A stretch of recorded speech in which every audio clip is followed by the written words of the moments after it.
एक बार सदगुरु कबीर साहब अपने कुटिया से निकलकर कहीं जा रहे थे। रास्ते में एक बूढ़ी माँ का घर पड़ता था। प्रतिदिन उसी हो के उनका गुजरना होता था। कोई बात नहीं थी, प्रतिदिन वो जाना आना लगा रहता था, कोई समस्या न थी। लेकिन आज कुछ बात अलग हो गई।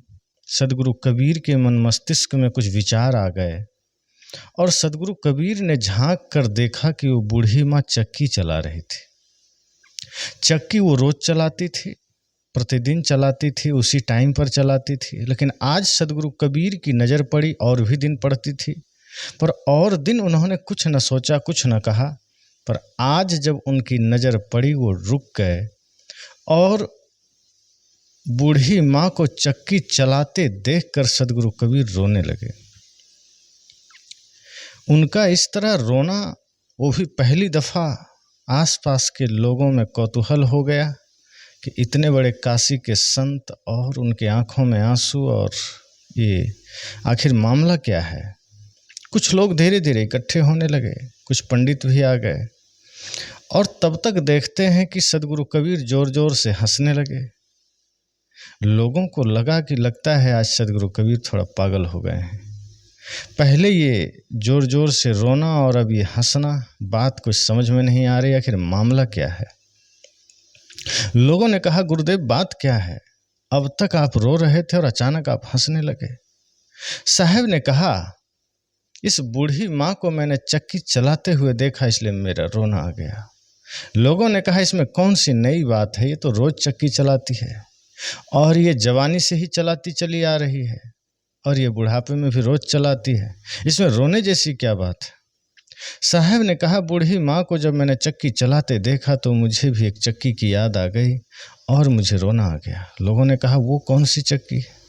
साहब ने कहा, मुझे जिस चक्की की याद आई वो चक्की कोई साधारण चक्की नहीं है। उस चक्की को समझ गया, समझना उसने जीवन को समझ लिया। लोगों ने कहा, गुरुदेव बताएं तो, आखिर हम भी तो जाने कि इतने बड़े संत किस चक्की को याद करके रोने लगे। साहब ने कहा, ये बूढ़ी माँ जो चक्की चला रही है तो मात्र एक प्रतीक है, लेकिन मैंने जिस चक्की का स्मरण किया है, इस चक्की को देखकर मुझे जिस चक्की का ध्यान आया है वो चक्की साधारण नहीं है। लोगों ने कहा, क्या। साहब ने कहा, देखो चक्की में दो पार्ट होते हैं, दोनों के बीच में अनाज जाता है और वो पिसता है। इसी तरह हमारा जीवन जन्म और मृत्यु रूपी दो पार्ट में पिसता चला जा रहा है। ये जन्म और मृत्यु भी इस चक्की की भांति है जिसमें ये संपूर्ण समाज, संपूर्ण मानवता, संपूर्ण सृष्टि पिसती चली जा रही है। इसलिए मुझे ये जगत की चक्की का ध्यान आया, ये जन्म और मृत्यु की चक्की का ध्यान आया और मुझे रोना आ गया। लोगों ने कहा, ये बात तो ठीक कहते हैं, ये तो हमने सोचा ही नहीं था कि जन्म और मृत्यु के चक्कर में संसार पिस रहा है, लोग पिस रहे हैं। और आपको ये चक्की का ध्यान आया, संसार के सारे लोग पिस रहे हैं, आपके आंखों में आंसू आ गए। लेकिन ये बात मुझे समझ में नहीं आई, ये बात हम सबको किसी को समझ में नहीं आई कि यदि संसार का सारा जीव इस चक्की में पिस रहा है, फिर बाद में आप हंसने क्यों लगे। संसार का लोग पिसे और आपको हंसी क्यों आई। साहब ने कहा कि देखो उस चक्की को ध्यान से, उस चक्की को देखना कि उस चक्की के बीच में कील है, उसी कील में दोनों चक्की फंसी होती है और जब उसमें दाना डाला जाता है तो सारे अनाज, सारे दाने पिसते चले जाते हैं, लेकिन कुछ दाने जो छिटक करके उस कील के पास, उस खूंटे के पास चला जाता है, वो पिसने से बच जाता है। कहा, इसमें कौन सी नई बात है और इसमें हंसने जैसी क्या बात है। साहब ने कहा, ये मेरी हंसी, ये मेरी मुस्कुराहट इस बात का द्योतक है कि इस जन्म और मृत्यु के चक्की में भी पिसने से बचा जा सकता है। लोगों ने कहा, ऐसे कैसे। साहब ने कहा कि इस चक्की में जो कील है, इसके पास जब अन्न चला जाता है तो वो पिसने से बच जाता है। इसी प्रकार जन्म और मृत्यु रूपी पाट में सदगुरु रूपी कील के पास जो जीव चला जाता है वो पिसने से बच जाता है। जो व्यक्ति सद्गुरु संतों के चरणों में चला जाता है, उनके पास समर्पित होकर चला जाता है, वो व्यक्ति इस जन्म मृत्यु के चक्कर से बच जाता है, वो इस काल के चक्कर से बच जाता है, वो यमराज के चक्कर से बच जाता है, वो माया के चक्कर से बच जाता है और वो फिर पिसता नहीं है। इसलिए मुझे खुशी इस बात की हुई कि इस जगत में पूरा जीव पिस तो रहा है, संसार पिस तो रहा है, लेकिन सद्गुरु अगर हैं तो एक सहारा है कि यदि कोई व्यक्ति सद्गुरु की शरण में आ जाए तो इस जन्म और मृत्यु के पाट में, इस जन्म और मृत्यु के चक्की में पिसेगा नहीं, बल्कि वो बच जाएगा। तो यही हमारे जीवन के सबसे बड़ी उपलब्धि होगी। सद्गुरु कबीर ने कहा कि इसलिए मुझे हंसी भी आई और पहले रोना भी आया। लोगों ने कहा, हे सद्गुरु आप महान हैं, आपने इस जीवन का इतना सरल और सच्चा बोध करा दिया कि हम सब भी बेहोशी में जी रहे थे, हम सब भी नादानी में जी रहे थे, ना जाने कितना प्रपंच, ना जाने कितने आडंबर हमारे जीवन में थे और हम भी माया के पीछे बेतहाशा भाग रहे थे। इस जन्म और मृत्यु के पाट में हम न जाने कितने जन्मों से पिसते चले आ रहे हैं, लेकिन आज आपकी वाणी से हमें भी ये बोध हुआ, ये ज्ञान हुआ कि यदि हम सच्चे मन से, सच्चे भाव से, श्रद्धा से, भक्ति पूर्वक सद्गुरु के शरण में चले जाएं तो गुरु ही वो सहारा है जो हमें इस जन्म और मृत्यु के पाट से बचा सकते हैं। दूसरा कोई नहीं बचाता, क्योंकि संसार तो हमें इसमें लगाता है, संसार के लोग तो हमें इसमें फंसाते हैं।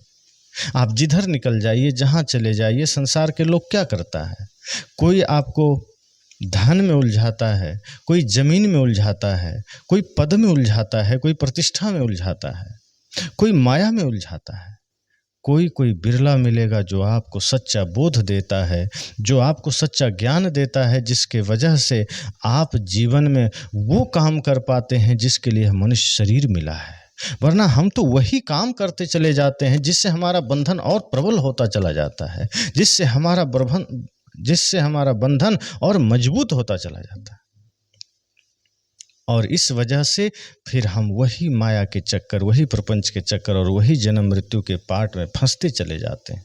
सद्गुरु कबीर कहते हैं, एक ही रास्ता है कि आप सद्गुरु की शरण में चले जाएं। जब हम सद्गुरु की शरण में जाते हैं, सद्गुरु हमें माया से बचाते हैं, संसार में पिसने से बचाते हैं, संसार के दुखों से बचाते हैं और स्वयं से परिचय कराते हैं। सद्गुरु कबीर ने उन लोगों से कहा, इसलिए चक्की चलती देख कर दिया कबीरा रोए, दोय पाट भीतर आए के साबुत गया न कोई। उन्होंने कहा कि चक्की को चलते हुए देखकर मेरे आंखों में आंसू आ गए, मैंने रो तो दिया, क्योंकि इस दो पाट में जो जीव चला गया वो साबुत नहीं बचा। इस जन्म और मृत्यु में जो एक बार चला गया वो साबुत नहीं बचा, लेकिन एक रास्ता है, जो सद्गुरु की शरण में चला गया, जो गुरु की शरण में चला गया, वो इस संसार के चक्की में पिसने से बच गया, वो संसार के चक्की में पिसने से अपने आप को बचा लिया।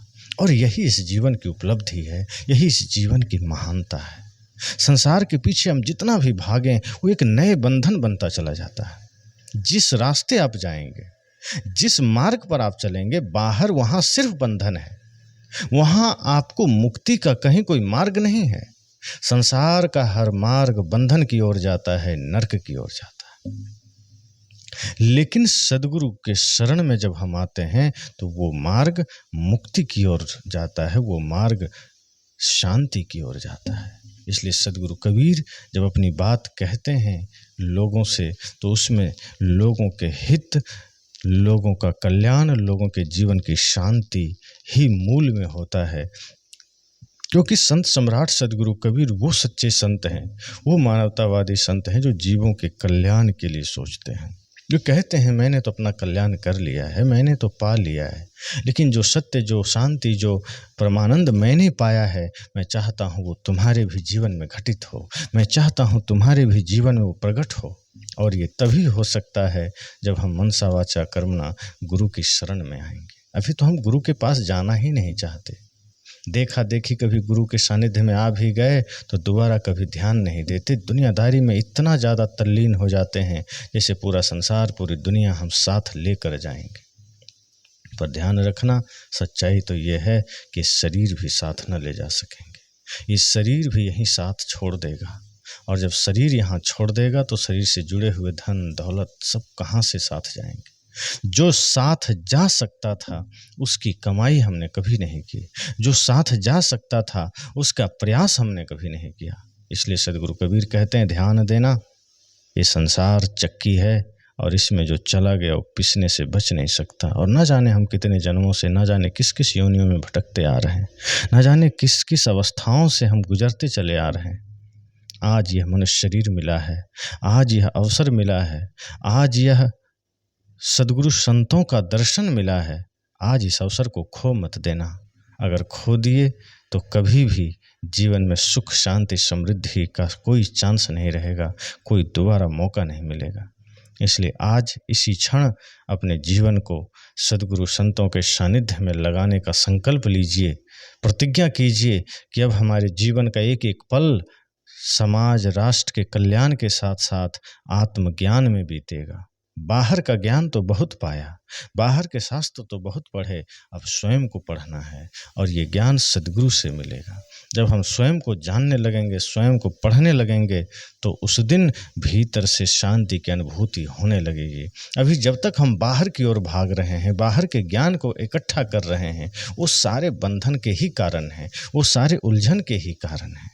हमारे उलझन तो तब सुलझेंगे जब सद्गुरु का ज्ञान ग्रहण करके हम स्वयं में लौटने की चेष्टा करेंगे। तो आप सब भी ये संकल्प लीजिए, ये प्रतिज्ञा कीजिए कि यह जो संतों का सानिध्य मिला है, सद्गुरु संतों का जो ये दर्शन मिला है, मनुष्य शरीर का जो ये मौका मिला है, इसे हमें गंवाना नहीं है। इसे हम उन व्यर्थ चीज़ों में नहीं गंवा दें जिसको करने न करने का कोई ज़्यादा अर्थ नहीं होता, क्योंकि भौतिक दुनिया की सारी उपलब्धियां सिर्फ पेट भरने के लिए है, शरीर को एक अच्छा सा छत प्रदान करने के लिए है और कुछ नहीं है।